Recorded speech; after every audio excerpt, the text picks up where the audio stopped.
If I had to take Ozempic to lose weight, this is what I would eat, what I would take, what I would do to make sure I do it right and protect myself. The first thing, I would add broccoli sprouts into my diet. Sounds kind of funny, but broccoli sprouts are one of the most nutrient-dense things that you can eat. One of my concerns if you go on Ozempic is you're not going to eat as much food, which means that you're going to be lacking in some micronutrients that are really important just to feel good and feel normal. And you may not feel it immediately, but you might feel it over time if you start lacking the micronutrition that matters. But broccoli sprouts, you just don't need much of them. So I put that in there because it's a great way to get a power-packed bunch of nutrients and what's called sulforaphane, which can help the liver out in terms of processing. So if your metabolism is changing and all these things are happening, you can activate a pathway. It's called the NRF2 pathway. And essentially sulforaphane, which is in broccoli sprouts, really helps that whole process. So it kind of helps your liver out and helps your body just clear things a little bit more, which is really one of the main goals. Now, FYI, you can get the same thing through regular broccoli, but it's kind of complicated because you have to cut it and then let it sit for a little bit for sulforaphane to actually activate. It's kind of bizarre, but broccoli sprouts are just a quicker way to do it. Oh, by the way, please make sure you drop a comment down below for the algorithm. YouTube just loves comments. It's kind of weird how that's gone that way. So just drop a comment, even if it's for the algorithm or your experience with Ozempic or what you're getting out of this video. Believe me, it helps a ton. And if you haven't already, hit that subscribe button. The next thing that I do is probably along the same lines of that. I'm not a gigantic multivitamin person, but this would be a time that I would recommend taking a multivitamin. The bottom line is, if your appetite's just not really strong, it's going to make it so that things just fly under the radar, right? You're just not eating as much, and next thing you know, you're not getting enough selenium, or you're not getting enough vitamin B12, or it just happens, especially if you get down to lower calories, which I don't recommend sustaining for a long time. Now, if I can be real here, the problems that I have with Ozempic aren't necessarily about the compound itself. It's more about what happens, right? People just eat too little and then they have fatigue and they don't train and they lose muscle and they lose bone density. So the multivitamin just is a little bit of a stopgap. I mean, it's not gonna save the day, but it's something you should probably consider. The next thing that's really important is if you don't just at least eat good amounts of eggs and fish and things like that, at least take a vitamin D3 and K2 supplement. Here's what's overlooked. If you take this kind of thing for a long time, yeah, you'll lose muscle mass and you'll lose fat, but you'll also start losing bone density. And that's what I really worry about people, like when they start getting older, or not even older, but even in their 30s, like you start losing that stuff, that's hard to get back. So vitamin D3 and K2 is gonna help sequester the calcium into the right areas and protect your bone density. Okay, that's a really important thing. And this isn't just something that's like, hey, I can not worry about it until later. Like if you start reducing calories and you're doing that for 6-8 months, you'd be amazed at how much bone density you can lose. So just take a vitamin D3 or K2 supplement, or better yet, eat the foods that are rich in vitamin D3 and K2. So things like eggs, things like fermented foods actually have high amounts of K2. So you can combine like eggs that have vitamin D3 with some maybe kimchi or sauerkraut on them, makes a big difference. The next one might seem really obvious, but it's worth saying. I would aim for 0.8 to 1 grams of protein per pound of roughly body weight, or at least lean body mass if you know where you are with that.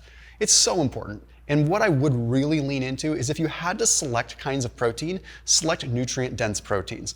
Eggs, beef liver, things like that. And if you're gonna have things like chicken, have things that have a little chicken thigh or have some skin in it, so you're getting the food matrix, you're getting a little bit more out of it.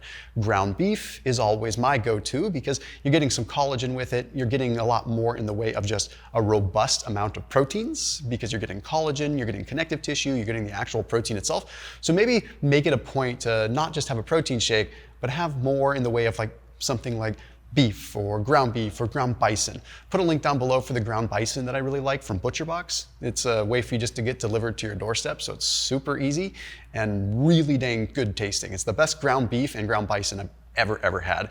So that link down below shows you, if you click on that link, like the different cuts that I choose from ButcherBox. I recommend you just give it a try. I mean, honestly, it's like, especially if you're eating meat anyway, just give it a try, even if it doesn't stick with you for a long time, but just try it because cost effective compared to a lot of the grocery store prices. It gets delivered to your door.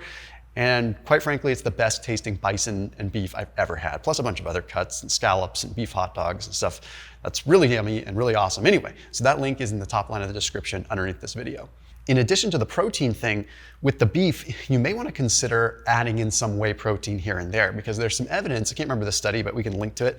They found that whey protein actually creates a GLP-1 response really quickly for a short period of time. So if you feel like you're going into a situation where you're going to have to make some choices, like a restaurant, and you want to make better choices, having a small whey protein shake before going in is actually going to increase your GLP-1 levels to make it so you're a little more satiated. You'll actually make a better decision. But it's short-lived, so do that within like an hour or so. That's a pretty potent little trick.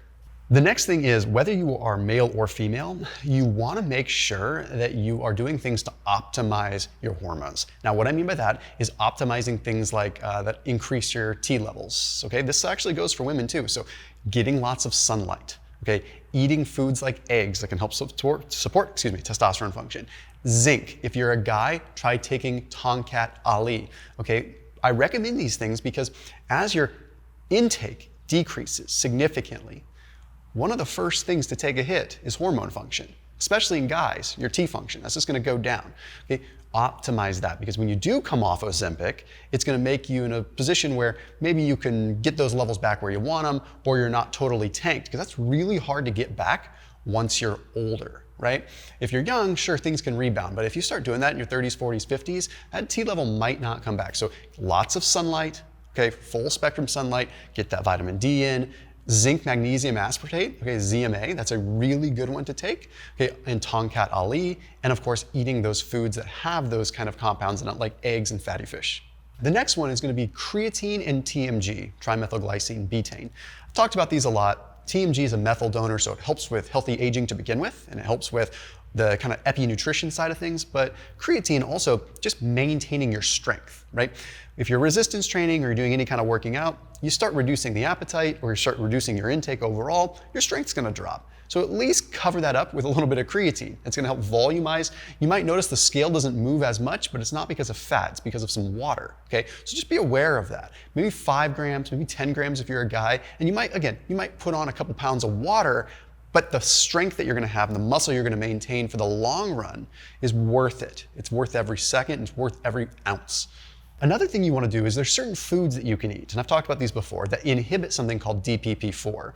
What this can do is it can potentially improve how long GLP-1 stays in your system, specifically after you eat foods, right? So if you eat protein, you eat fiber, you eat these things, you're gonna have a natural GLP-1 response that's in addition to the GLP-1 that you're taking in exogenously, right? So you want it to be able to last in the system for a while and get more appetite suppression out of it. So that's where things like beans come in, believe it or not. Now you may not like beans, but in that case you can go things like berries, but also citrus, mainly even in citrus peel, believe it or not, is going to have a strong DPP4 inhibition effect, making GLP-1 last a little bit longer in the body. If you're into supplements, moringa is a good one as well. Moringa has a potent DPP4 effect. There's a seed out there called Sacha Inchi that I've talked about before. It's a great company called Brass Roots that makes Sacha Inchi. Makes them taste really good. And that's a seed that has a strong DPP4 inhibition effect. Plus it's very high in fiber and produces more GLP-1 response to begin with. And then if you like clams, or if you like any kind of shellfish, or if you like mussels, like any kind of mollusk is going to be rich in DPP4, not to mention the minerals that you need for testosterone production. So it's kind of a double whammy there. This next one sounds obvious, but resistance train more, okay?